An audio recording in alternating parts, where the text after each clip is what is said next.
साल 1995 की एक रात को चीन के बीजिंग शहर में कुछ ऐसा हुआ था जिसकी दहशत पूरे शहर में फैल गई थी। उसे अगर आज भी याद किया जाए तो रोंगटे खड़े हो जाएंगे। यह एक ऐसे बस की कहानी है जो सफर के लिए निकली तो सही मगर अपने सही मंजिल तक नहीं पहुंच पाई, जिसकी वजह से आज भी देर रात लोग बसों में सफर करने से डर जाते हैं। करीब 2 दशक से भी ज़्यादा का वक्त बीत चुका है और तब से ही रूट 375 की भूता बस की स्टोरी सुनाई जाती रही है। यह कहानी 14 नवंबर 1995 की है। रात का समय था, चारों ओर अंधेरा, कोहरे से भरी हुई सड़क, ठंड का मौसम था। चीन की बस नंबर 375 अपने निर्धारित समय पर युआनमिंग हुआन बस टर्मिनल से जियांगशान मतलब फ्रैग्रेंट हिल के लिए निकलती है। बस पूरे यात्रियों से भरी हुई थी मगर कुछ किलोमीटर चलने के बाद बस से देखते ही देखते एक एक करके यात्री अपने अपने बस स्टॉप पर उतरते चले गए। अब बस पूरी तरह खाली हो चुकी थी। बस में अब एक ड्राइवर और एक महिला कंडक्टर बच गई थी। फ्रैग्रेंट हिल का सफ़र अभी लंबा था क्योंकि अभी और 7 स्टॉप बचे हुए थे। लगभग आधी रात का समय हो चुका था। जिस रास्ते से यह बस जा रही थी वह रास्ता भी गांव और जंगलों के बीच से होता हुआ जा रहा था। समर पैलेस के बस स्टॉप पर एक वृद्ध महिला, एक जवान लड़का और एक यंग कपल बस 375 का इंतजार कर रहे थे। यह इस रूट की आखिरी बस थी। ठंड की वजह से सड़क सुनसान हो चली थी और हल्के कोहरे से ढक गई थी। ठीक 11 बजते ही उस रूट की आखिरी बस नजर आती है। बस रुकते ही वे लोग बस में दाखिल हो जाते हैं। यंग कपल जो थे वह ड्राइवर की पीछे वाली सीट पर जाकर बैठ जाते हैं।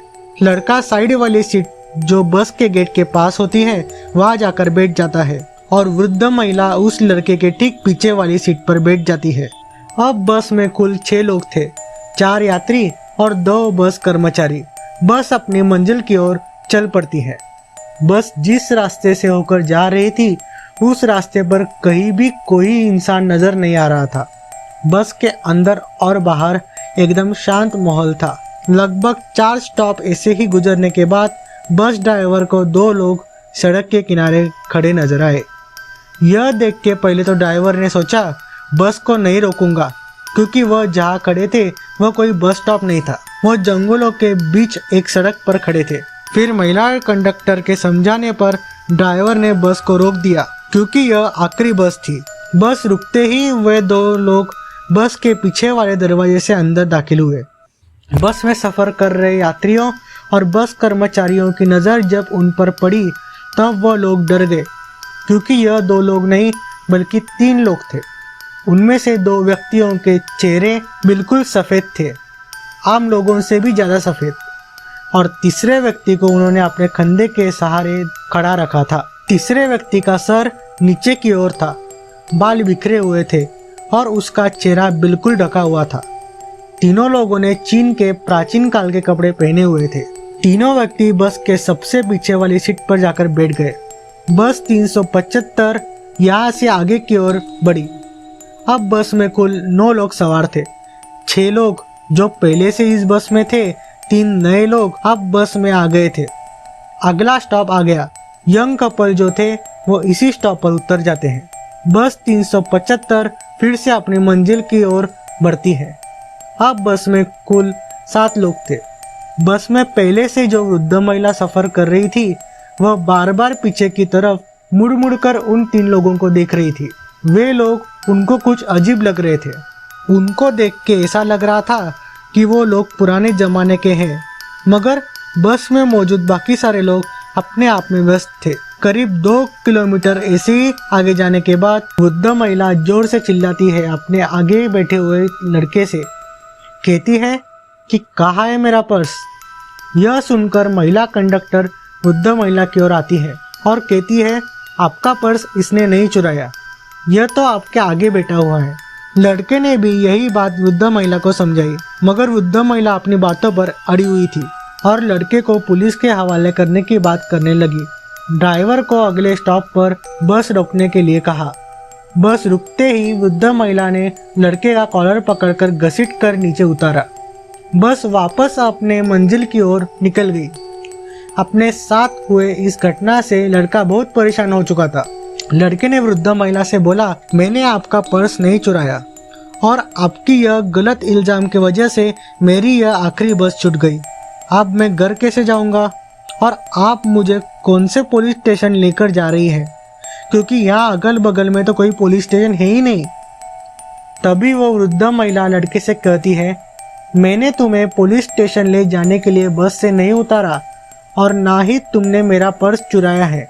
यह इल्जाम मैंने तुम्हारी जान बचाने के लिए लगाया था। यह सुन लड़का चौंक गया और कहता है, आपने मेरी जान कैसे बचाई? वृद्ध महिला कहती है, याद है तुम्हें वह 3 व्यक्ति जो बस में आखिरी में चढ़े थे? मैं पूरे रास्ते उन पर नजर रखी हुई थी। मुझे शुरू से वे लोग अजीब लग रहे थे। रास्ते के दौरान जब मैं उनकी ओर देख रही थी तो उनके कपड़े तेज हवाओं के कारण थोड़ी देर के लिए हवा में उड़े। यह देखकर मैं डर गई क्योंकि उनके पैर ही नहीं थे और मुझे अपनी आंखों पर विश्वास नहीं हुआ। ऐसे लगा जैसे मैंने कोई सपना देखा। मैं लगातार उन पर नजर रखी हुई थी। तभी तीसरा व्यक्ति जो उन दोनों के कंधों पर था, उसका चेहरा मुझे दिखा। यह देख मैं समझ चुकी थी वह कोई इंसान नहीं है। मुझे जितना जल्दी हो सके उस बस से उतरना था और तुम्हारी भी जान बचानी थी। इसलिए मैंने अपने पर्स का झूठा इल्जाम तुम पर लगाया कि उन लोगों को कोई शक भी ना हो और हम दोनों उस बस से सही सलामत नीचे भी उतर जाए। यह सुन लड़के ने कहा, अगर ये सच था तो आपने बस के कर्मचारियों को ये बात क्यों नहीं बताई?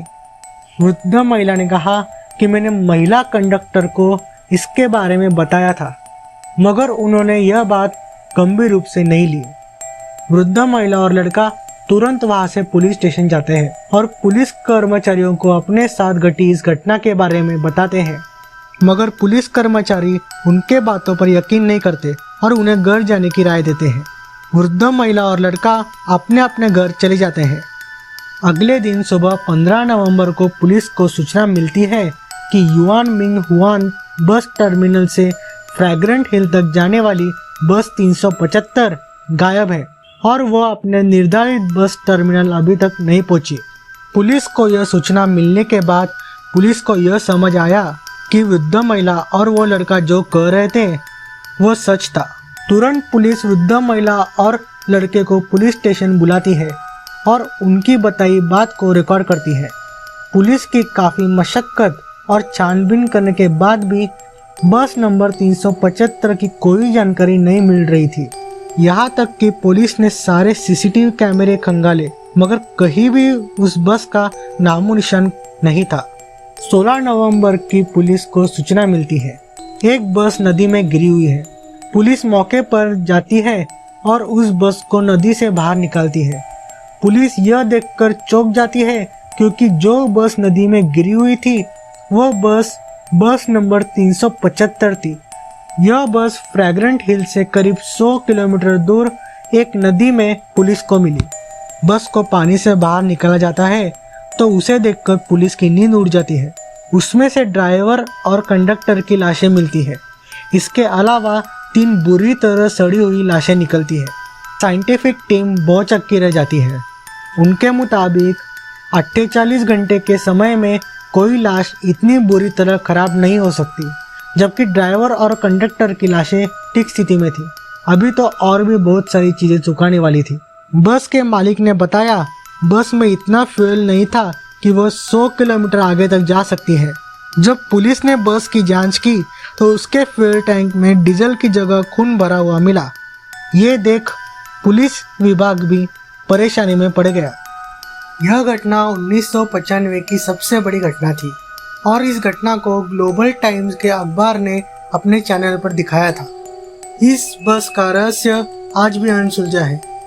इस घटना को बहुत से लोग सिर्फ एक कहानी मानते हैं, लेकिन बहुत से लोग ऐसे भी हैं जो इसे एक सच्ची घटना मानते हैं। आखिर कौन थे वो 3 लोग? क्या वो सचमुच भूत थे?